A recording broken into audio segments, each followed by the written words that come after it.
ವೇದಿಕೆಯ ಕೇಂದ್ರ ಬಿಂದುವಾದ ರೈತ ಸಂಘದ ರಾಜ್ಯಾಧ್ಯಕ್ಷರು, ಹಸಿರು ಸೇನೆಯ ರಾಜ್ಯಾಧ್ಯಕ್ಷರು ಹಾಗೂ ಹಿರಿಯ ಮುಖಂಡರು ಆದಂಥ ಸಹೋದರ ಕೋಡಿಹಳ್ಳಿ ಚಂದ್ರಶೇಖರ್ ಅವರೇ, ಆರ್ಪಿಐನ ರಾಜ್ಯಾಧ್ಯಕ್ಷರು, ದಲಿತ ಸಂಘ ಸಮಿತಿಯ ರಾಜ್ಯ ಸಂಚಾಲಕರಾದ ಮೋಹನ್ ರಾಜರು ಹಾಗೂ ನಮ್ಮ ರೈತ ಸಂಘದ ರೂವಾರಿಗಳು, ಹಿರಿಯ ಮುಖಂಡರಾದ ಭಕ್ತ ರಾಮೇಗೌಡರು ಹಾಗೂ ಸ್ನೇಹಿತ ಸಹೋದರ ಕನ್ನಡ ಚಳುವಳಿಯ ಹಿರಿಯ ಮುತ್ಸದ್ದಿ ಹೋರಾಟಗಾರ ರಾಧಾಕೃಷ್ಣ ಅವರು, ಇನ್ನು ಅನೇಕ ವೇದಿಕೆ ಮೇಲೆ ಇರ್ತಕ್ಕಂಥ ಎಲ್ಲ ನನ್ನ ರೈತ ಸಂಘದ ಮುಖಂಡರೇ ಮತ್ತು ಮಾಧ್ಯಮದ ಮಿತ್ರರೇ, ಇನ್ನು ಅನೇಕ ಮುಖಂಡರುಗಳು, ಹಿರಿಯ ಮುಖಂಡರುಗಳು ಕೆಳಗಡೆ ಕೂತಿದ್ದೀವಿ. ತಮ್ಮೆಲ್ಲರಿಗೂ ಕೂಡ ವಂದಿಸುತ್ತಾ, ನಾನು ಡಾಕ್ಟರ್ ಎನ್ ಮೂರ್ತಿ ಅಂತ ಕರ್ನಾಟಕ ದಲಿತ ಸಂಘರ್ಷ ಸಮಿತಿಯಲ್ಲಿ ಸುಮಾರು 50 ವರ್ಷಗಳು ಹೋರಾಟ ಮಾಡಿದರೆ, ಲಕ್ಷಾಂತರ ಹೋರಾಟ ಮಾಡಿ ಗಿನ್ನಿಸ್ ದಾಖಲೆ ಅಂತ ಹೋರಾಟ ಮಾಡಿದ್ದೀನಿ ಅಂದ್ರೆ ನನ್ನೇನು ಹೊಗಳಿಕೆ ಅಂತ ಇಲ್ಲ. ನಾನು ಏಕೈಕ ಅಷ್ಟು ಹೋರಾಟ ಮಾಡಿರುವಂಥವ್ರು, ಗ್ರಾಸ್ ರೂಟ್ ನೆಟ್ವರ್ಕ್ ಹೋರಾಟ ಮಾಡಿರುವಂಥವ್ರು ನಾನೇ. ನನ್ನ ನೇತೃತ್ವದಲ್ಲಿ ನಡೆದಿರೋ ಹೋರಾಟ ಅಂತ ನಾನು ಈ ಸಂದರ್ಭದಲ್ಲಿ ಹೇಳಕ್ಕೆ ಇಚ್ಛೆಪಡ್ತೀನಿ. ನಾನು ರಾಷ್ಟ್ರೀಯ ಅಧ್ಯಕ್ಷ ಆದರೂ ಕೂಡ ಅದು ಸಂವಿಧಾನಬದ್ಧವಾಗಿ Republican party of India Baba Saheb Ambedkar ಅವರ ಪಕ್ಷ ರಾಷ್ಟ್ರೀಯ ಅಧ್ಯಕ್ಷ ಆದರೂ ಕೂಡ ಕಡೆಗೆ ನನ್ನ ಹೆಸರನ್ನ ಎಲ್ಲ ಕಡೆ ಕರೀತಾರೆ. ಚೇರೆಲ್ಲ ಎದ್ದೋದ್ಮೇಲೆ ನನ್ನ ಕರೀತಾರೆ. ಅದನ್ನ ಇರ್ಲಿ, ಅದನ್ನ ದಲಿತ ಸಂಘರ್ಷ ಸಮಿತಿಯಲ್ಲಿ ಅವತ್ತಿಂದನೂ ಮಾಡ್ಕೊಂಡು ಬಂದಿದ್ದಾರೆ. ಆದ್ರೆ ಮೀಸಲಾತಿ ವರ್ಗೀಕರಣ ಸಂದರ್ಭದಲ್ಲಿ ಇದೆಲ್ಲನೂ ಕೂಡ ಬೈಲಿಗೆ ಎಳಿತೇವೆ ಅನ್ನೋ ಮಾತನ್ನ, ನೋವನ್ನ ಒಳಗಲ್ಲಿ ಬಚ್ಚಿಟ್ಕೊಂಡು ಈ ಸಂದರ್ಭ ನನ್ನ ರೈತ ಮಿತ್ರರು ಏನಿದ್ದೀರಿ, ನೀವು ಅನ್ನ ಹಾಕುವಂತ ಜನ, ನೀವು ಇಡೀ ದೇಶಕ್ಕೆ ಅನ್ನ ಕೊಡುವಂತ ಜನ, ಚಿನ್ನವನ್ನ ತಿರಸ್ಕರಿಸಿ ಅನ್ನ ಕೊಟ್ಟು ಈ ದೇಶಕ್ಕೆ ಬದುಕನ್ನ, ಜೀವ ಪರವಾಗಿ ಬದುಕ ಕೊಟ್ಟಂತ ಜನ, ನೀವು ಕೂಡ ನಮ್ಮನ್ನ ಹೃದಯದಲ್ಲಿ ಇಟ್ಲೇಬೇಕು ಅಂತ ಹೇಳಿ ನಾನು ಈ ಸಂದರ್ಭದಲ್ಲಿ ತಮಗೆ ಮನವಿ ಮಾಡ್ಕೊಂತೀನಿ. ಯಾಕಂದ್ರೆ 6,000 ಜಾತಿಗಳನ್ನು ಕೂಡ ನಮ್ಮವರೇ, ಈ ಪರಿಶಿಷ್ಟರಲ್ಲಿ 101 ಜಾತಿ ಕೂಡ ನಮ್ಮವರೇ ಅಂತ ನಾವು ಪ್ರೀತಿಸುವಂತವ್ರು. ಆದ್ರೆ ಅತ್ಯಂತ ಮುಖ್ಯವಾದಂತವ್ರು ಈ ದೇಶದಲ್ಲಿ ಅನ್ನ ಕೊಡುವಂತ ರೈತ. ಅನ್ನ ಕೊಡುವಂತ ರೈತ ಯಾರು ಇಲ್ದ ಅಂದ್ರೆ ನೀವು ಕಬ್ಬಣ, ಚಿನ್ನ, ಬಂಗಾರ ತಿಂದು ಬದುಕಕ್ಕಾಗಲ್ಲ. ಅನ್ನವೇ ತಿನ್ಬೇಕು ಅನ್ನೋ ಮಾತನ್ನ ಈ ಸಂದರ್ಭದಲ್ಲಿ ಹೇಳಕ್ಕೆ ಇಚ್ಛೆ ಪಡ್ತೀನಿ. ಆದ್ರೆ ಅನ್ನ ಕೊಡುವಂತ ರೈತ, ಈ ದೇಶಕ್ಕೆ ಅನ್ನ ನೀರು ಉತ್ಪತ್ತಿ ಮಾಡುವಂತ ರೈತ ಇವತ್ತು ಉಪವಾಸ ಮನಗಂತ ಸಂದರ್ಭ ಸೃಷ್ಟಿ ಮಾಡಿದೆ. ಸಂದರ್ಭದಲ್ಲಿ ರೈತರು ಆತ್ಮಹತ್ಯೆ ಮಾಡುವಂತ ಸಂದರ್ಭಗಳನ್ನ ಸೃಷ್ಟಿ ಮಾಡಿದೆ ಈ ದೇಶದಲ್ಲಿ. ಇಂಥ ಒಂದು ಸಂದರ್ಭವನ್ನ ನಾವೆಲ್ಲರೂ ಕೂಡ ಒಟ್ಟಾಗಿ ಒಗ್ಗಟ್ಟಿನಿಂದ ಎದುರಿಸಬೇಕು ಅನ್ನೋ ಮಾತನ್ನ ಈ ಸಂದರ್ಭದಲ್ಲಿ ಹೇಳಕ್ಕೆ ಇಚ್ಛೆ ಪಡ್ತೀನಿ. ಮುಖ್ಯಮಂತ್ರಿ ಸಿದ್ದರಾಮಯ್ಯನವರ ಸರ್ಕಾರ 5 ಗ್ಯಾರಂಟಿಗಳನ್ನ ಕೊಡೋದ್ರ ಮೂಲಕ ರೈತರನ್ನ ಕೈ ಬಾಯಿಗಳನ್ನ ಕಟ್ಟಿದ್ದಾರೆ. ನೀವು 5 ಗ್ಯಾರಂಟಿಗೆ ಅಕ್ಕಿ, ಅನ್ನಭಾಗ್ಯವನ್ನ ಕೊಟ್ಟು ರೈತರನ್ನ, ಬಡವರನ್ನ ಭಿಕ್ಷಾಟನೆಗೆ ಇಡಿಸ್ತಾ ಇದ್ದೀರಾ. ನೀವು ಅವ್ರಿಗೆ ಭೂಮಿಯನ್ನ ಕೊಡಿ, ಅವ್ರಿಗೆ ಪರಿಕರಗಳನ್ನ ಕೊಡಿ, ಅವ್ರು ಬೆಳೆದ ಬೆಳೆಗೆ ಮುಕ್ತ ಬೆಲೆಯನ್ನ ಕೊಡಿ, ಅವ್ರಿಗೆ ಶ್ರಮವನ್ನ ಬೆಲೆ ಕೊಟ್ರೆ ನಿಮ್ಗೆ ಅವರು ಲೆವಿ ರೀತಿಯಲ್ಲಿ ಭತ್ತ, ರಾಗಿಯನ್ನು ವಾಪಸ್ ಕೊಡ್ತಾರೆ ನಿಮ್ಮ ಸರ್ಕಾರಕ್ಕೆ ಅನ್ನೋ ಮಾತನ್ನ ಈ ಸಂದರ್ಭದಲ್ಲಿ ಹೇಳಕ್ಕೆ ಇಚ್ಛೆ ಪಡ್ತೇನೆ. ಅವ್ರನ್ನ ಸಬಲೀಕರಣ ಮಾಡುವಂತ ಕೆಲಸಗಳನ್ನ ಯಾವುದೇ ಸರ್ಕಾರ ಮಾಡ್ತಾ ಇಲ್ಲ. ಸ್ವಾಮಿನಾಥನ್ ವರದಿ ಬಂದ್ರು ಕೂಡ ಅದನ್ನ ಜಾರಿ ಮಾಡಿಲ್ಲ. ನೀವು ನಂಜುಂಡ ಸ್ವಾಮಿ ಅವ್ರ ವರದಿ ಬಂದ್ರು ಕೂಡ ಅದನ್ನ ನೀವು ಸರಿಯಾದ ರೀತಿಯಲ್ಲಿ ತೆಗೆದು ನೋಡಿಲ್ಲ. ಅನೇಕ ವರದಿಗಳು ರೈತರ ಪರವಾಗಿ ಬಂದಿದ್ದಾವೆ. ರೈತರ ಬೆಳೆಗೆ ಮುಕ್ತ ಮಾರುಕಟ್ಟೆಗಳಿಲ್ಲ. ಆದ್ರೆ ರೈತರು ಒಗ್ಗಟ್ಟು ಆಗದ ಹೋದ್ರೆ ಈ ದೇಶದಲ್ಲಿ ರೈತರು ಮತ್ತಷ್ಟು ಕನಿಷ್ಠ ಸ್ಥಿತಿಗೆ ಹೋಗಬೇಕಾಗ್ತದೆ. ಏನು ಗಾಂಧಿನಗರದಂತಹ ರಾಜ್ಯದ ಹೃದಯ ಭಾಗದಲ್ಲಿ ಒಂದು ದೊಡ್ಡ ಕಚೇರಿಯನ್ನ ತೆರೆದು ಇವತ್ತು ಉದ್ಘಾಟನೆಯನ್ನ ಮಾಡೋದ್ರ ಮೂಲಕ ರೈತರ ಭಾವನೆಗೆ ಅರ್ಪಿಸಿದ್ದಾರೆ. ಅದನ್ನ ರೈತರ ಸಮಸ್ಯೆಗೆ ಅರ್ಪಿಸಿದ್ದಾರೆ. ಅದನ್ನ ನೀವು ಬಂದೋಗೋದಕ್ಕೆ ಜಾಗವನ್ನ, ನೀವು ಸಮಸ್ಯೆಯನ್ನ ಹೇಳ್ಕೊಳ್ಳೋದಕ್ಕೆ ಒಂದು ಜಾಗವನ್ನ ಕಲ್ಪಿಸಿದಾರಲ್ಲ, ಆದ್ರಿಂದ ನೀವು ಎಲ್ಲರೂ ಕೂಡ ಚಂದ್ರಶೇಖರ್ ಅವರಿಗೆ ಋಣಿಯಾಗಿರ್ಬೇಕು ಅಂತ ನಾನು ಈ ಸಂದರ್ಭದಲ್ಲಿ ಮನವಿ ಮಾಡ್ಕೊಂತ ಇದ್ದೀನಿ. ಆದ್ರೆ ದೊಡ್ಡ ದೊಡ್ಡ ಮಾಧ್ಯಮಗಳು ಇವತ್ತು ಸಾಮ್ರಾಜ್ಯಶಾಹಿಗಳಾಗಿದ್ದಾವೆ. ಮಾಧ್ಯಮಗಳು ಒಂದು ವ್ಯಾಪಾರದ ಸ್ಥಳಗಳಾಗಿದ್ದಾವೆ. ಸರ್ಕಾರ ರಿಯಲ್ ಎಸ್ಟೇಟ್ ಆಗಿದೆ. ಹೋರಾಟಗಾರರು ಅನೇಕ ಹೋರಾಟವನ್ನು ಹೇಳ್ಕೊಂಡಂತವ್ರು ಮಾರಾಟಗಾರರಾಗಿದ್ದಾರೆ. ಆ ತರದ ಅತ್ಯಂತ ಪ್ರಾಮಾಣಿಕವಾಗಿ ನಿಷ್ಠೂರತೆಯಿಂದ ನೇರವಾಗಿ ಮಾತಾಡುವಂತ ನೇರ ನುಡಿಯ ಸರ್ದಾರ, ರೈತರ ಒಡೆಯ ಚಂದ್ರಶೇಖರ್ ಅವರು ಆ ಕಾರಣದಲ್ಲ ಅತ್ಯಂತ ಇತಿಹಾಸದ ದಾಖಲು ಮಾಡುವಂತ ಅನೇಕ ಹೋರಾಟಗಳನ್ನು ಅವ್ರು ಮಾಡಿದ್ದಾರೆ. ಅವ್ರ ಜೊತೆಗೆ ನಾವಿದ್ದೇವೆ. ರೈತರ ಸಮಸ್ಯೆಗಳು ಅನೇಕ ತೆರೆದಾದ ಸಮಸ್ಯೆ ಇದೆ. ಇವತ್ತು ರೈತ ಜನಕ್ಕೆ ಗುಣಪಡಿಸುವಂತ ರೈತ ಹಸ್ಕೊಂಡಿದ್ರು ಕೂಡ ಅನ್ನವನ್ನ ಕೊಡುವಂತ ರೈತ ಇವತ್ತು ಕ್ಯೂನಲ್ಲಿ ನಿಂತ್ಕೊಂಡು ಕೂಲಿಯ ಕಾಳನ್ನ ತಗೊಳ್ಳೋಂಥ ಸ್ಥಿತಿನಲ್ಲಿ ಸಾಲದ ಬಾಧೆಯಿಂದ ಆತ್ಮಹತ್ಯೆ ಮಾಡ್ಕೊಳ್ಳೋಂಥ ಸ್ವಾಭಿಮಾನದ ಆತ್ಮಹತ್ಯೆಗಳೇನಿದೆ, ಸಿದ್ದರಾಮಯ್ಯ ಸರ್ಕಾರದಲ್ಲಿ ಆತ್ಮಹತ್ಯೆಗಳು ಕೂಡ ಬೆಳಕಿಗೆ ಬರ್ತಾ ಇಲ್ಲ. ರೈತರಿಗೆ ಒಂದು ವಿಶೇಷವಾದಂತ ಬಜೆಟ್ ಮಂಡಿಸುವಂತಹ ಒಂದು ಮನಸ್ಥಿತಿ ಕೂಡ ಈ ಸರ್ಕಾರಗಳಿಗಿಲ್ಲ. ಮುಂದಿನ 10 ಬಜೆಟ್ಗಳಲ್ಲೂ ಕೂಡ ವಿಶೇಷ ಬಜೆಟ್ ಅನ್ನು ಮಂಡಿಸಿದ್ರು ಕೂಡ ರೈತರ ಸಮಸ್ಯೆ ಹಾಗೆ ಉಳಿತದೆ. ರೈತರ ಜಮೀನುಗಳಿಗೆ ನೀರಿಲ್ಲ, ಹನಿ ನೀರಾವರಿಗಳಿಲ್ಲ, 3 ಫೇಸ್ನ ವಿದ್ಯುತ್ ಇಲ್ಲ. ರೈತರು ಒಂದ್ ಕಡೆ ಬೆಳೆಯನ್ನೇ ಬೆಳೆದ್ರೆ, ಇವತ್ತು ಟೊಮಾಟೊ ಬೆಳೆದ್ರೆ, ಬದನೆಕಾಯಿ ಬೆಳೆದ್ರೆ, ಆಲೂಗೆಡ್ಡೆ ಬೆಳೆದ್ರೆ, ಈರುಳ್ಳಿ ಬೆಳೆದ್ರೆ ಆ ಸೀಸನ್ ನಲ್ಲಿ ಅವ್ರ ಬೆಳೆಗೆ ಬೆಲೆನೇ ಇದ್ದಂಗಾಗಿದೆ. ಅವರು ಉತ್ಪತ್ತಿ ಮಾಡುವಂತ ಹೈನುಗಾರಿಕೆಗಳು ಹಾಲುಗಳಿಗೆ ಬೆಲೆ ಇದ್ದಂಗಾಗಿದೆ. ಆ ತರದಲ್ಲಿ ಯಾವ ಬದುಕನ್ನ ಕಟ್ಕೊಂಡ್ರು ಕೂಡ ರೈತರ ಮಕ್ಕಳು ಇವತ್ತು ನನ್ನ ರೈತನ ಮಗನಿಗೆ ಹೆಣ್ಣು ಕೊಡ್ಲಿಲ್ಲ ಅಂತ ಆತ್ಮಹತ್ಯೆ ಮಾಡ್ಕೊಳ್ಳುವಂತ ಸ್ಥಿತಿಗಳು ಬಂದಿದೆ. ಈ ರಾಜ್ಯದಲ್ಲಿ ಅನೇಕ ಈ ದೇಶದಲ್ಲಿ ಆವಿಷ್ಕಾರಗಳಾಗಿದೆ. ಜಾಗತೀಕರಣ, ಖಾಸಗೀಕರಣ, ಉದಾರೀಕರಣದಿಂದ ದೊಡ್ಡ ಮಹಲ್ಗಳು ಬಂದಿದ್ದಾವೆ. ವಿದೇಶದ ರಿಯಲ್ ಎಸ್ಟೇಟ್ಗಳು, ಹಣವಂತರು, ಸಾಮ್ರಾಜ್ಯಶಾಹಿಗಳು, ಕಾರ್ಖಾನೆಗಳು, ಕೈಗಾರಿಕೋದ್ಯಮಗಳು ಬಂದಿದ್ದಾರೆ. ರೈತರ ಭೂಮಿಗಳನ್ನ ಖರೀದಿ ಮಾಡಿ ಮಾರುಕಟ್ಟೆಗಳನ್ನ ಆರಂಭ ಮಾಡ್ತಾ ಇದ್ದಾರೆ.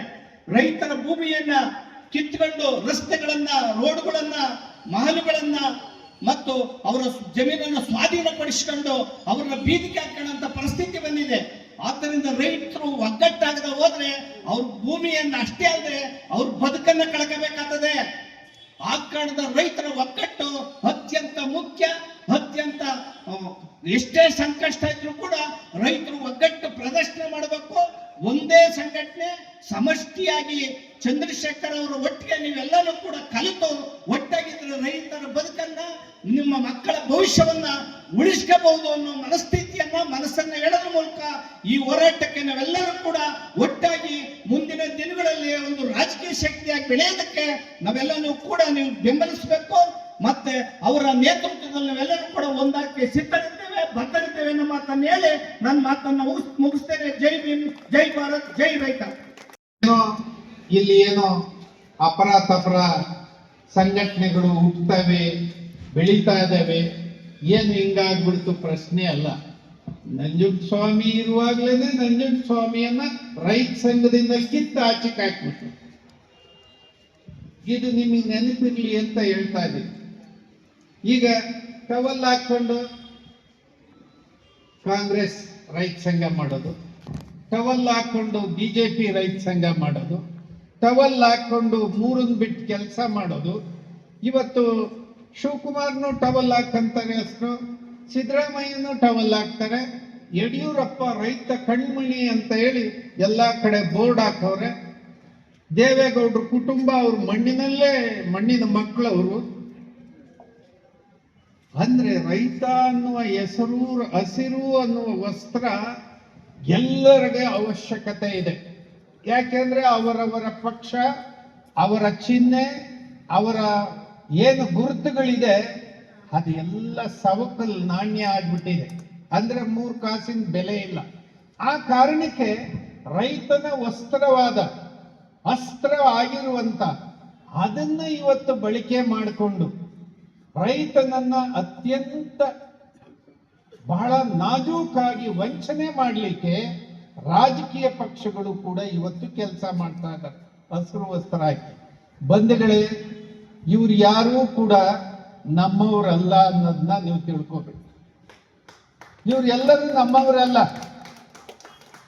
ಯಾಕೆ ಅಂದ್ರೆ ರೈತ ಸಮುದಾಯದಲ್ಲಿ ಜಾತಿ ಇಲ್ಲ. ರೈತನ ಒಕ್ಕಲ್ತನ ಮಾಡೋನಿಗೆ ಜಾತಿ ಇದೆಯಾ? ಏನಾರ ಇದೆಯಾ? ಜಾತಿ ರೈತನಲ್ಲಿ ಇಲ್ಲ. ಅವನು ಯಾವುದೇ ಜಾತಿಗೆ ಸೇರಿದ್ರೂ ರೈತ ಅಂದ್ರೆ ಅದು ಎಲ್ಲದೂ ಒಂದೇ. ಈ ರಾಜಕಾರಣಿಗಳು ಏನ್ ಮಾಡಿದ್ದಾರೆ, ರೈತನನ್ನ ಚೂರ್ ಚೂರ್ ಮಾಡ್ಲಿಕ್ಕೆ ಅವನ ಲಿಂಗಾಯತ, ಇವನ ಕುರುಬ, ಇವನು ಗೌಡ, ಇವನು ಎಂತನು ಕುಂಬಾರ, ಇವನು ಗೊಲ್ಲ, ಇವನು ಬೇಡ, ಹೀಗೆ ಎಲ್ಲ ಜಾತಿಗಳನ್ನ ಪಂಗಡಗಳನ್ನಾಗಿ ಮಾಡಿ ಈ ಜಾತಿಗಳನ್ನ ಹೊಡೆದ್ರೆ ನನ್ನ ಪಕ್ಷಕ್ಕೆ ಓಟುಗಳ ಸಂಖ್ಯೆ ಎಷ್ಟಾಗತ್ತೆ, ಈ ಜಾತಿಗಳನ್ನ ಕೂಡಿಸಿದ್ರೆ ನನ್ನ ಸಂಖ್ಯೆ ಎಷ್ಟಾಗತ್ತೆ, ಜಾತಿಗಳನ್ನ ಒಡೆದು ಚೂರು ಚೂರು ಮಾಡಿ ರೈತ ಸಮುದಾಯವನ್ನ ದಿಕ್ಕು ದೆಸೆಯಿಲ್ಲದೆ ತಗೊಂಡೋಗುವ ಮಾರ್ಗದಲ್ಲಿ ಇವತ್ತು ಎಲ್ಲ ರಾಜಕೀಯ ಪಕ್ಷಗಳು ನಿಸ್ಸೀಮರಾಗಿದ್ದಾರೆ. ಬಂಧುಗಳೇ, ಅವತ್ತಿನ 80ರ ದಶಕದ ಸಮಸ್ಯೆಗಳನ್ನ ನಾನು ಪ್ರಾರಂಭಕ್ಕೆ ಒಂದೆರಡನ್ನ ನಿಮ್ ಗಮನಕ್ಕೆ ತಂದೆ. ಹಾಗೇನೆ ಇವತ್ತಿನ ಸಮಸ್ಯೆಗಳು ನಾವು ತಿರುಗಿ ನೋಡ್ಬಿಟ್ರೆ ಎಂತ ಪರಿಸ್ಥಿತಿಗೆ ಇದೀವಿ ಅಂದ್ರೆ, ಇನ್ನು 10-15 ವರ್ಷಗಳಲ್ಲಿ 75 ಭಾಗ ರೈತರು ಇರಲೇ ಕೂಡದನ್ನುವಂತ ತೀರ್ಮಾನವನ್ನ ರೈತನ ತಲೆಗೆ ತಂದು ಕಟ್ಟಿದ್ದಾರೆ. ಇದೇ ಸಿದ್ದರಾಮಯ್ಯ, ಯಡಿಯೂರಪ್ಪಂಗೆ ಮಾನ ಮರ್ಯಾದೆ ಇದೆಯೇನ್ರಿ? ಈ ಕೃಷಿ ಕಾಯ್ದೆಯನ್ನ ಕರ್ನಾಟಕದಲ್ಲಿ ಜಾರಿಗೆ ತರಬಹುದೇ ಅಂತ ಹೇಳಿ ಮಾತಾಡಿದಂತ ವಿಪಕ್ಷದ ನಾಯಕ ಸಿದ್ದರಾಮಯ್ಯ ಅದೇ ಕಾಯ್ದೆಯನ್ನ ಇವತ್ತು ಅನುಷ್ಠಾನಗೊಳಿಸುವಲ್ಲಿ ಯಶಸ್ವಿ ಹೆಜ್ಜೆಯನ್ನ ಇಡ್ತಾ ಇದ್ದಾರೆ. ಅಂದ್ರೆ ಏನ್ ಮಾಡ್ತಾ ಇದ್ದಾರೆ? ನಿಮ್ಮನ್ನ ಸರ್ವನಾಶ ಮಾಡೋ ಕೆಲಸದಲ್ಲಿ ಅವರು ಮುಂದುವರಿತಾ ಇದ್ದಾರೆ. ಏನಾಯ್ತು ಸಿದ್ದರಾಮಯ್ಯನವರು? ಯಡಿಯೂರಪ್ಪ ಬುದ್ಧಿ ಇಲ್ಲ ಅಂತ ಹೇಳಿದ್ರಿ. ಯಡಿಯೂರಪ್ಪ ರೈತನ ಮಗ ಅಂತ ಹೇಳ್ತಾ, ನನ್ನ ಸರ್ಕಾರ ರೈತರದು ಅಂತ ಹೇಳ್ತಾ, ನಾನು ರೈತ ಪರ ಬಜೆಟ್ ಅನ್ನ ಮಂಡನೆ ಮಾಡಿದೆ ಅಂತ ಹೇಳ್ತಾ ನೀನು ಮಾತಾಡ್ತಾ ಇದ್ದ ಯಡಿಯೂರಪ್ಪ ಇದ್ದಕ್ಕಿದ್ದಂಗೆ ಇಂಥ ಕಾಯ್ದೆಯನ್ನ ಯಾರೋ ದಿಲ್ಲಿಯವರು ಹೇಳಿರು ಅಂತ ಹೇಳಿ ಕರ್ನಾಟಕದಲ್ಲಿ ಜಾರಿಗೊಳಿಸ್ಬಿಟ್ಟಿಯಲ್ಲಪ್ಪ. ಏನಾರು ರೈತರ ಬಗ್ಗೆ ನಿನಗೆ ಕಳಕಳಿ ಇತ್ತ? ಮುಗಿಸಿದೆ. ಅವತ್ತು ಯಡಿಯೂರಪ್ಪನ ಟೀಕೆ ಮಾಡ್ದಲ್ಲ ಸಿದ್ದರಾಮಯ್ಯ, ಇವತ್ತು ಭೂ ಸುಧಾರಣಾ ಕಾಯ್ದೆ ಯಾಕೆ ರದ್ದಾಗಲಿಲ್ಲ? ಭೂ ಸ್ವಾಧೀನ ಕಾಯ್ದೆ ಯಾಕೆ ರದ್ದಾಗಲಿಲ್ಲ? ನೀನೇ ವಿಧಾನಸಭೆಯಲ್ಲಿ ವಿರೋಧ ಮಾಡಿದಂತ ವಿಷಯಗಳು ಇದು. ಭೂ ಸುಧಾರಣಾ ಕಾಯ್ದೆ ರದ್ದಾಗಬೇಕು, ಯಡಿಯೂರಪ್ಪನ ಬುದ್ಧಿ ಇಲ್ಲ ಅಂತ ಹೇಳ್ದಲ್ಲ, ಯಾಕಾಗ್ಲಿಲ್ಲ? ಕುಮಾರಸ್ವಾಮಿ ಇದೆ, DK ಶಿವಕುಮಾರ ಅಧಿಕಾರದಲ್ಲಿ ಇರುವಾಗ ಕಾಂಗ್ರೆಸ್ ಬೆಂಬಲದೊಂದಿಗೆ ಭೂ ಸುಧಾರಣಾ ಕಾಯ್ದೆ 2013ಕ್ಕೆ ತಿದ್ದುಪಡಿ ತಂದು 2020 ಮುಂದುವರಿಸಿದ್ರಲ್ಲ, ಎಲ್ಲಿ? ಇದು ಎಲ್ಲದೂ ಕೂಡ ರೈತರಿಗೆ ಮರಣ ಶಾಸನ ಬಂಧುಗಳೇ. ರೈತರನ್ನ ಉಳಿಸುವಂತ ಕೆಲಸ ಇವ್ರು ಯಾರು ಮಾಡ್ತಾ ಇಲ್ಲ. ಯಾವುದೇ ಸಮುದಾಯವನ್ನ ಆರ್ಥಿಕವಾಗಿ ಸದೃಢ ಮಾಡ್ತಕ್ಕಂಥ ಕಾರ್ಯಕ್ರಮ ಯಾವ ಪಕ್ಷದ ಕಾರ್ಯಕ್ರಮ ಇದೆ? ಯಾವ ಪಕ್ಷದ ಕಾರ್ಯಕ್ರಮ ಇದೆ ಹೇಳಿ? ಯಾರ್ದೂ ಇಲ್ಲ. ಎಲ್ಲ ಚೀಪ್, ಬಹಳ ಚೀಪ್. ನಿಮಗೆ ಗ್ಯಾರಂಟಿ ಕೊಡ್ತೀವಿ, ನೀವು ನಮಗೆ ವೋಟ್ ಹಾಕಿ. ನಾವು ಗ್ಯಾರಂಟಿ ಕೊಡ್ತೀವಿ, ನಮಗೆ ವೋಟ್ ಹಾಕಿ. ಈ ಸಿದ್ದರಾಮಯ್ಯ ಗೌರ್ಮೆಂಟ್ ಗ್ಯಾರಂಟಿಗಳನ್ನ ಲೇವಡಿಯಾಗಿ ಮಾತಾಡಿದ್ರಲ್ಲ ಮಿಸ್ಟರ್ ಮೋದಿ, ತಾವೇನ್ ಮಾಡಿದ್ರಿ ಬಿಹಾರದಲ್ಲಿ? ತಾವೇನ್ ಮಾಡಿದ್ರಿ ಅಸ್ಸಾಂ, ವೆಸ್ಟ್ ಬೆಂಗಾಲ್ನಲ್ಲಿ? ಇದೇ ಚೀಪ್ ಪಾಪ್ಯುಲಾರಿಟಿ, ಇದೇ ಗ್ಯಾರಂಟಿಗಳನ್ನ ನೀವು ಘೋಷಣೆ ಮಾಡಿದ್ರಲ್ಲ, ನಿಮ್ಗೇನ್ ವ್ಯತ್ಯಾಸ? ನೀವು ದೇಶ ಕಟ್ಟವ್ರ? ಚಂದ್ರಶೇಖರ್ ಅವರ ನಾಯಕತ್ವದಲ್ಲಿ ಧೈರ್ಯವಾಗಿ ದಿಟ್ಟವಾಗಿ ಮುನ್ನಡೆದಿರೋದು ಸಹಜವಾಗಿ ನನಗೆ ಸಂತೋಷ ಉಂಟು ಮಾಡಿ. ಹಾಗೆ ಮುಂಚೆ ಹೇಳಿದ್ರೆ ನಾನೇನಾದ್ರೂ ಒಂದು ಸಿದ್ಧತೆ ಮಾಡಿಕೊಂಡು ಬಂದು ಮಾತಾಡ್ತೀನಿ. ಅದು ನನಗೊಂದು ಆಕಸ್ಮಿಕವಾಗಿ ಒಂದು ದೃಷ್ಟಾಂತ ನೆನಪಾಯಿತು, ಅದನ್ನು ಹೇಳಿಬಿಡ್ತೇನೆ.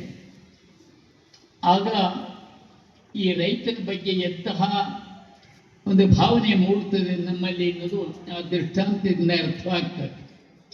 ಒಂದು ಸಲ ಒಂದು ದಿನ 3 ಜನ ಒಮ್ಮೆಲೆ ಸತ್ತು ಸ್ವರ್ಗಕ್ಕೆ ಹೋಗ್ಬಿಟ್ರು. ಅದ್ರ ಒಬ್ಬ ಪುರೋಹಿತ, ಒಬ್ಬ ರಾಜಕಾರಣಿ, ಒಬ್ಬ ಪತ್ರಕರ್ತ. 3 ಜನ ಹೋಗಿ ಸ್ವರ್ಗದ ಬಾಗಿಲಲ್ಲಿ ನಿಂತು ಒಳಗಡೆ ಹೋಗಬೇಕು ಅಂತ. ಆ ಸ್ವರ್ಗದ ದ್ವಾರಪಾಲಕ ಹಾಗೆಲ್ಲ ನುಗ್ಗಲಿಕ್ಕೆ ಸಾಧ್ಯವಿಲ್ಲ, ನಮ್ಮ ಸ್ವರ್ಗಕ್ಕೆ ಒಂದು ದಿನಕ್ಕೆ ಒಬ್ಬರಿಗೆ ಮಾತ್ರ ಕೋಟ, ಒಬ್ಬರು ಮಾತ್ರ ಒಳಗಡೆ ಬಿಡಲಿಕ್ಕೆ ಸಾಧ್ಯ, ನೀವು 3 ಜನ ನುಗ್ಗಿರಿ, ನಾವು 3 ಜನ ಒಟ್ಟಿಗೆ ಬಂದೇವಾದ್ದರಿಂದ ನುಗ್ತೇವೆ. ಆ ದ್ವಾರಪಾಲಕನಿಗೆ ಗೊಂದಲ ಆಗಿ ತಡೀತು ಸ್ವಲ್ಪ, ನಮ್ಮ ಯಜಮಾನರು ಕೇಳ್ತೀನಿ ಅಂತ ಇಂದ್ರನಿಗೆ ದೂರವಾಣಿ ಮಾಡ್ತಾರೆ. ಈ 3 ಜನ ಒಟ್ಟಿಗೆ ಬಂದ್ಬಿಟ್ಟಿದ್ದಾರೆ, ಯಾರನ್ನು ಬಿಡಲಿ ಅಂತ. ಇಂದ್ರನಿಗೂ ಕನ್ಫ್ಯೂಸ್ ಆಯಿತು. ಒಂದು ಕೆಲಸ ಮಾಡು, ಆ 3 ಜನದಲ್ಲಿ ಯಾರು ಸೀನಿಯರು ಅವ್ರನ್ನ ಒಳಗಡೆ ಬಿಡು ಅಂತೇಳಿ ಇಂದ್ರ ಹೇಳಿದ. ಇವನು ಕೇಳ್ತಾನೆ ದ್ವಾರಪಾಲಕ, ನಿಮ್ಮಲ್ಲಿ ಯಾರು ಸೀನಿಯರ್ ಅಂತ. ಆ ಪುರೋಹಿತ ಮುಂದೆ ಬರ್ತಾನೆ, ನಾನು ಸೀನಿಯರ್. ಈ ಜಗತ್ತಿನಲ್ಲಿ ನಡೀತಕ್ಕಂತಹ ಇದಕ್ಕೆಲ್ಲ ಶಾಂತಿ ಕಾರ್ಯ, ಪೂಜೆ, ಹೋಮ ಹವನ ಮಾಡಿದವನು ನಾನು, ದೇವ್ರ ಪೂಜೆ ಮಾಡೋನು ನಾನು, ಆದ್ರಿಂದ ನಾನೇ ಹಿರಿಯ ಅಂತ ಹೇಳ್ತಾರೆ. ಆಗ ಆ ಪತ್ರಕರ್ತ ಅವನ ಹಿಂದಕ್ಕೆ ತಳ್ಳಿ ನಾನು ಹಿರಿಯ ಅಂತಾನೆ. ಹೇಗೆ ಅಂತಾನೆ, ಜಗತ್ತಿನಲ್ಲಿ ನಡೀತಕ್ಕಂಥ ಹುಟ್ಟು ಸಾವುಗಳನ್ನ, ಆಗು ಹೋಗುಗಳನ್ನ ನಾನು ವರದಿ ಮಾಡಿದ ಮೇಲೆ ತಾನೇ ನೀವು ಯಾರ್ದಾರು ಮನೆಗೆ ಹೋಗಿ ಪೂಜೆ ಮಾಡೋಕ್ಕೆ, ಯಾರು ಸತ್ತಾಗ ಶ್ರದ್ಧೆ ಮಾಡ್ಲಿಕ್ಕೆ ಹೋಗಿ ಸಾಧ್ಯವಾಗಿ ನಾನು ಹಿರಿಯ ಅಂತ. ಅವರಿಬ್ಬರನ್ನು ತಳ್ಳಿ ರಾಜಕಾರಣಿ ನಾನು ಹಿರಿಯ ಅಂತಾನೆ. ಹೇಗೆ ಅಂತಾನೆ, ಈ ಎಲ್ಲ ಅನಾಹುತಗಳಿಗೆ ಕಾರಣ ಅದನ್ನೇ ನಾನಾದ್ರಿಂದ ನಾನೇ ಹಿರಿಯ ಅಂತ. ಈ ದೇಶದಲ್ಲಿ ನಡೆಯುವಂಥ ವ್ಯವಹಾರಗಳಿಂದ ಅದೆಲ್ಲ ಸೃಷ್ಟಿಸಿದವನೇ ನಾನು ಹಿರಿಯ. ಆಗ ಇವನು ಆ ದ್ವಾರಪಾಲಕ, ಹೇಗಾದ್ರು ಇಲ್ಲಿ ನಮ್ಮ ಚಿತ್ರಗುಪ್ತನ ರಿಪೋರ್ಟ್ ನೋಡ್ತೀನಿ, ಯಾರು ಇದಕ್ಕೆ ಅರ್ಹತೆ ಇದೆ ಅಂತ. ಆ ಪುರೋಹಿತನ ರಿಪೋರ್ಟ್ ನೋಡ್ತಾನೆ, ಚಿತ್ರಗುಪ್ತ ಏನು ಬರೆದಿದ್ದಾನೆ. ಆಗ ಆ ರಿಪೋರ್ಟ್ ಪ್ರಕಾರ ಇವನು ಇಲ್ಲ ಸ್ಥಳದ ಜನಗಳಲ್ಲಿ ಮೂಢನಂಬಿಕೆ ಹುಟ್ಟಿಸಿ, ಅಂಧಶ್ರದ್ಧೆ ಹುಟ್ಟಿಸಿ, ಶಾಂತಿ ಮತ್ತೆ ಹೋಮ ಹವನ ಇಂತಹವುಗಳನ್ನೆಲ್ಲ ಜನಗಳ ತಲೆಗೆ ತುಂಬಿ ಅವರಿಂದ ತಪ್ಪು ದಾರಿಗೆ ಎಳೆದು ಅವರಿಂದ ಶೋಷಣೆ ಮಾಡ್ತಾ ಇದ್ದಾನೆ ಅಂತ ಆ ವರದಿಯಲ್ಲಿದೆ. ಹಾಗಾಗಿ ನೀನು ವಾಪಸ್ ಹೋಗೋ ಸಾಧ್ಯವಿಲ್ಲ, ಇಲ್ಲಿ ನೀನು ಪಾಪ ಮಾಡಿದ್ಯಾ. ಆಗ ಪತ್ರಕರ್ತ ಬರ್ತಾನೆ, ನಾನು. ಆಗ ಆ ದ್ವಾರಪಾಲಕ ಹೇಳ್ತಾನೆ, ಈ ನನ್ನ ಚಿತ್ರಗುಪ್ತನ ವರದಿ ಪ್ರಕಾರ ನೀನು ಮಾಡೋ ಕೆಲಸ ಇನ್ನೂ ಭಾಳ ಇದೆ, ನೀನು ಈಗಲೇ ಬರಬೇಡ, ಮತ್ತೆ ಭೂಲೋಕಕ್ಕೆ ಹೋಗಿ ಅಲ್ಲಿರುವ ಅನಾಹುತಗಳನ್ನೆಲ್ಲ ಬಯಲಿಗೆ ಎಳಿಬೇಕು ನೀನು ಅಂತ ಹೇಳಿ ಅವನನ್ನು ಹಿಂದಕ್ಕೆ ಕಳಿಸ್ಬಿಡ್ತಾನೆ. ಆಗ ರಾಜಕಾರಣಿ, ಇನ್ನು ನಾನು ಒಬ್ಬನೇ ಉಳಿದವನು, ನನಗೆ ಪ್ರವೇಶ ಖಂಡಿತ ಸಿಗುತ್ತೆ ಅಂತ ಮುಂದೆ ಬರ್ತಾನೆ. ಆಗ ದ್ವಾರಪಾಲಕ, ತಡಿಯಪ್ಪ ನಿಂದ ರಿಪೋರ್ಟ್ ನೋಡುತ್ತೇನೆ. ನೋಡಿದ ಇವನು ಏನೆಲ್ಲ ಮಾಡಬಹುದೋ ಈ ಲೋಕದಲ್ಲಿ ಅಷ್ಟು ಅನಾಹುತಗಳನ್ನ ಮಾಡಿ, ಅದು ನೋಡಿ ಆ ದ್ವಾರಪಾಲಕ, ನಿನಗೆ ಸಾಧ್ಯವಿಲ್ಲ, ನೀನು ವಾಪಸ್ ಹೋಗು. ಒಂದು ವೇಳೆ ವಾಪಸ್ ಹೋಗ್ಲಿ, ಅಲ್ಲಿ ಅವನು ಹೇಗೆ ಹೋಗೋದು ವಾಪಸ್ಸು, ನನಗೆ ಅಲ್ಲೆಲ್ಲ ಸೆಂಡ್ ಆಫ್ ಮಾಡಿಬಿಟ್ಟಿದ್ದಾರೆ, ಆಗಲೇ ಬೀಳ್ಕೊಡುಗೆ ಸಮಾರಂಭ ಏರ್ಪಡಿಸಿದ್ರು, ಮತ್ತೆ ಹೆಂಗೆ ವಾಪಸ್ ಹೋಗೋದು ಅಂತಾನೆ. ಅಲ್ಲಿ ಹೋಗದೆ ಇದ್ರೆ ಪಕ್ಕದಲ್ಲಿ ಇನ್ನೊಂದು ಇದೆಯಪ್ಪ, ಅಲ್ಲಿಗೆ ಹೋಗು. ಏನದು ನರಕ ಅಂತ, ಅಲ್ಲಿ ಹೋಗು ನೀನು, ಅದಕ್ಕೆ ಅರ್ಹತೆ ಅಂತ. ಹೀಗಾಗಿ ಅವನು ಹೋಗ್ಬಿಟ್ಟ. ಆದರೆ ಅವತ್ತಿನ ಕೋಟ ಹಾಕುವ ಒಬ್ಬರನ್ನು ತುಂಬಬೇಕಾಗಿತ್ತು. ಈ ದ್ವಾರಪಾಲಕ ಕಣ್ಣು ಹಾಯಿಸುವಾಗ ಒಬ್ಬಾತ ಅಲ್ಲೇ ಅಡ್ಡಾಡ್ತಾ ಇದ್ದ. ಆಮೇಲೆ ಅವನ ಕರೆದು, ಏನಪ್ಪ ಎಲ್ಲಿಂದ ಬಂದೆ? ನಾನು ಭೂಲೋಕದಿಂದ ಬಂದೆ. ಯಾರು ನೀನು? ನಾನೊಬ್ಬ ರೈತ ಅಂತ. ರೈತ ಆದ ಕೂಡಲೇ ಕೇಳ್ತಾನೆ ಇಂದ್ರನಿಗೆ, ಬಿಡುವುದೊಬ್ಬ ರೈತ ಬಂದಾನೆ ಇವತ್ತಿನ ಕೋಟಾದಲ್ಲಿ. ಇಂದ್ರ ರೈತ ಬಂದಾನೆ ಅಂದ್ರೆ ಮತ್ತೆ ಕೇಳ್ತೀಯ ನೀನು? ಕೂಡಲೇ ಬಿಡು ಅವನ ಒಳಗಡೆ. ರೈತನನ್ನ ಒಳಗಡೆ ಬಿಡ್ತಾರೆ. ಒಳಗಡೆ ಹೋದ ರೈತ ನೋಡ್ದ ಇಲ್ಲ, ಅಲ್ಲಿ ಆಮೇಲೆ ಹೋಗ್ಲಿ ಕೇಳಿದವ ಅಲ್ಲಿರೋ ಇವ್ರನ್ನೆಲ್ಲ, ಮತ್ತೇನು ಕೆಲಸ ಮಾಡೋದಿಲ್ಲ, ಸ್ವರ್ಗದಲ್ಲಿ ಕೆಲಸ ಇಲ್ಲ, ಸುಮ್ಮನೆ ಇಲ್ಲಿ ಕೊಟ್ಟದನ್ನು ಊಟ ಮಾಡಿಕೊಂಡು ಆರಾಮಾಗಿರ್ಬೋದು. ಆಗ ರೈತ ಹೇಳ್ತಾನೆ, ಮಾಡಲಿಕ್ಕೆ ಕೆಲಸವೇ ಇದ್ದಿರೋ ಸ್ವರ್ಗ ನನಗೆ ಬೇಡ ಅಂತ, ನಾನು ಮತ್ತೆ ವಾಪಸ್ ಹೋಗ್ತೇನೆ, ಎಷ್ಟೇ ಕಷ್ಟ ನಷ್ಟಾದರೂ ನಾನು ಕಾಯಕ ಮಾಡಿಕೊಂಡಿರ್ತೀನಿ ಅಂತೇಳಿ. ಅಂತ ಕಾಯಕಶೀಲರು ನೀವೆಲ್ಲ ಸಕ್ಸಸ್ ಹೋಗಿ ಬಂದ್ಬಿಟ್ಟಿದ್ದೀರಿ. ನಿಮಗೆ ನಾನು ನಮಸ್ಕಾರ ಮಾಡ್ತೇನೆ. ಇವತ್ತು ನಮ್ಮ ಗ್ರಾಮೀಣ ಜೀವನ ನಮ್ಮವರಿಂದಲೇ ಹಾಳಾಗ್ತಾ ಇದೆ ಅನ್ನೋದು ತುಂಬ ವ್ಯಥೆಯ ಸಂಗತಿ. ನಮ್ಮ ಪ್ರಜಾಸತ್ತಾತ್ಮಕ ವ್ಯವಸ್ಥೆಯಲ್ಲಿ ಜನತಾ ಪ್ರತಿನಿಧಿಗಳು ಮೊದಲು ಗಮನ ಕೊಡಬೇಕಾದಂಥದ್ದು. ವರ್ಷಗಳಿಂದ ರೈತ ಚಳುವಳಿಯ ಒಟ್ಟೊಟ್ಟಿಗೆ ನಾವು ಕೆಲಸ ಮಾಡ್ತಾ ಬರ್ತಾ ಇದ್ದೀವಿ. ಅದರಲ್ಲೂ ವಿಶೇಷವಾಗಿ ಅಧ್ಯಕ್ಷರಾದಂಥ ಕೋಡಿಹಳ್ಳಿ ಚಂದ್ರಶೇಖರ್ ಸರ್ ಅವ್ರ ಹತ್ರ ಒಂದು ಆತ್ಮೀಯವಾದಂಥ ಸಂಬಂಧಗಳನ್ನು ಇಟ್ಕೊಂಡು ಈ ರಾಜ್ಯದಲ್ಲಿ ಏನಾದರೂ ಒಂದು ಮಾಡಬೇಕು ಅಂತೇಳಿ ಹೊರಟಿರ್ತಕ್ಕಂಥ ನಾಡೋಜ ಕೋ ಚನ್ನಬಸಪ್ಪ ಸರ್ ಮಾತನಾಡ್ತಾ ಒಂದು ಮಾತನ್ನು ಹೇಳಿದ್ರು. ರೈತರು ರಾಜಕೀಯ ಕಡೆ ಒಂದು ರೀತಿಯಾಗಿ ಒಂದಷ್ಟು ಯೋಚನೆ ಮಾಡಬೇಕು ಅಂತ ಹೇಳಿ. ಯಾಕಂದ್ರೆ ಇವತ್ತು ನಾವು ಈ ದೇಶದ ಪರಿಸ್ಥಿತಿಗಳನ್ನು ನೋಡ್ತಾ ಇದ್ದೀರಿ. ರೈತರು, ದಲಿತರು, ಮಹಿಳೆಯರು, ಆದಿವಾಸಿಗಳ ಸ್ಥಿತಿಗತಿಗಳು ಇವತ್ತು ಇಡೀ ವ್ಯವಸ್ಥೆ ಕಲುಷಿತಗೊಳ್ತಾ ಇದೆ.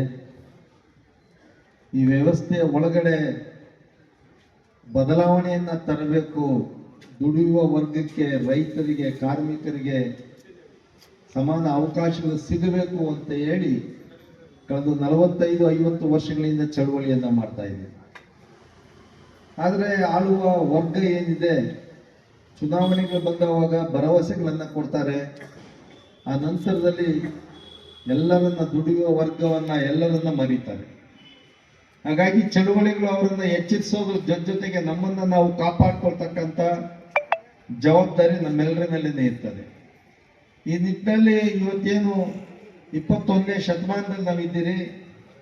ಇವತ್ತು ರೈತರು, ವಿಶೇಷವಾಗಿ ಕರ್ನಾಟಕದಲ್ಲಿ ಕೋಡಿಹಳ್ಳಿ ಚಂದ್ರಶೇಖರ್ ಸರ್ ಅಂತವರು ಒಟ್ಟಾರೆ ಎಲ್ಲ ಶೋಷಿತ ಸಮುದಾಯಗಳ, ರೈತರ, ದುಡಿಯುವ ವರ್ಗದ ಚಳುವಳಿಗೆ ಒಂದು ನಾಯಕತ್ವವನ್ನು ಕೊಡ್ತಕ್ಕಂಥ ಜವಾಬ್ದಾರಿ ಅವ್ರ ಮೇಲೆ ಇದೆ ಅಂತ ನಾನು ಅನ್ಕೊಂಡಿದ್ದೀನಿ. ಆ ಹಿನ್ನೆಲೆಯಲ್ಲಿ 99 ವರ್ಷ ಆಗಿರ್ತಕ್ಕಂಥ ಕೋ ಚನ್ನಬಸಪ್ಪ ಸರ್ ಅವರು ತುಂಬಾ ಸ್ಪಷ್ಟವಾಗಿ ಹೇಳಿದ್ರು. 3 ಜನಗಳ ಉದಾಹರಣೆಯನ್ನ ಕೊಟ್ಟು, ಎಲ್ಲಿ ಶ್ರಮ ಇರ್ತದೋ, ಎಲ್ಲಿ ದುಡಿಮೆ ಇರ್ತದೋ, ಎಲ್ಲಿ ಒಂದು ಸಮಾನತೆಯ ಸಮಾಜ ನಿರ್ಮಾಣ ಆಗ್ಬೇಕು ಅಂತದ್ದು ಅಲ್ಲಿ ರೈತರು ಇರ್ತಾರೆ ಅಂತ. ಹಾಗಾಗಿ ರೈತರು ಈ ದೇಶದ ಬೆನ್ನೆಲುಬು.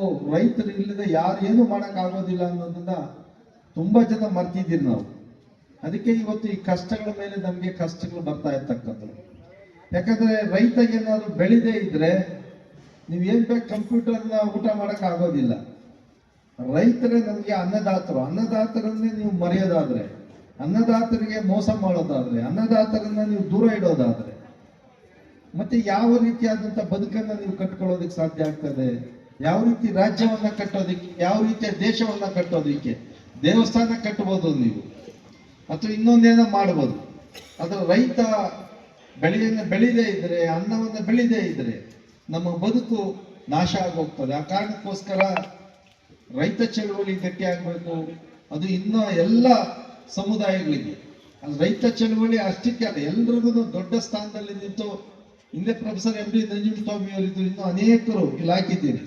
ಅವರೆಲ್ಲರೂ ತಮ್ಮನ್ನೇ ತಾವು ತ್ಯಾಗ ಮಾಡಿಕೊಂಡು ಈ ರಾಜ್ಯದಲ್ಲಿ ಒಂದು ಪರ್ಯಾಯವಾದಂಥ ಸಮಾಜದ ಕನಸನ್ನ ಕಂಡುಕೊಂಡು ಒಂದು ಹೊಸ ಸಮಾಜ ನಿರ್ಮಾಣ ಆಗಬೇಕು ಅಂತೇಳಿ ಅವ್ರು ಹೊರಟಂಥವ್ರು.